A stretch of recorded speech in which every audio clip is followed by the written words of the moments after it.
love so much.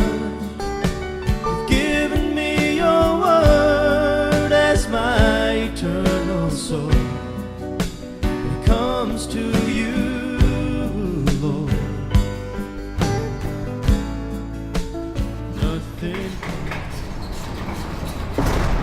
You know, anybody who's been in jail knows it's not a very happy, pleasant place. It's a stressful place. And I was on a floor of the jail. It was pretty intense. People under a lot of pressure. And at some point, I was realizing I need something. There's something missing from my life. And I noticed they were calling people to religious services in the jail. And it was like daylight. It was like, am I in the same building? I sent a note to that volunteer chaplain. When I met him, he shook my hand and he said, "Michael, my name's Don, and I just want you to know I love you just the way you are." He says, "I don't know what you're here for, it doesn't matter to me. I love you the way you are." I never encountered that kind of love before. He finally said, "Do you want to commit your life to Jesus?" God spoke to me then, and what I realized was, if I don't do this now, I probably will never do it. My heart will never be open again. And so I said yes.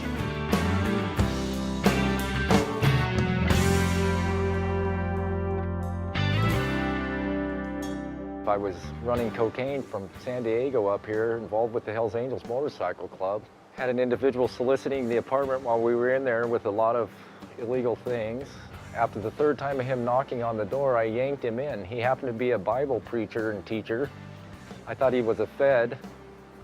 Convinced me he was a pastor, he wasn't a cop, that he didn't care about the drugs that were there or nothing, and tried to tell me that I needed Jesus. Long story short, ended up in prison on a murder crime.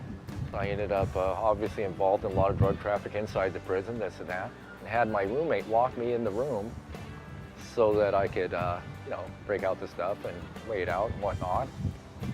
And out of the blue, everything that man had told me in that apartment building started coming to my conscience and my mind. And I thought if I said a little prayer, it would go away. I bowed my head. 45 minutes to an hour and a half later, my roommate's beating on the door trying to get in. I'm still on my knees praying and crying, and it really comes down to it, man. The Lord is my total hope and provision day by day. What has He rescued me from? Myself. I was a little freaked. You know, obviously I was still so strung out on the drugs and the alcohol that having all, in my view, and I used to say, these Jesus freaks all showing up, and because of an associate of mine that I knew through music, even finding out, and just having this big old prayer thing for me. And that's when I got saved and accepted Christ into my life. Prior to that, I had no personal relationship whatsoever with Jesus. I was baptized in a bathtub, and 2 weeks later hit the penitentiary. I started going to the church, started reading my Bible. The journey started there to come to a place where I could truly understand the sacrifice that was made for me, as if I drove those nails, because in truth, my sin put those nails. My sin brought those stripes. My sin caused that suffering.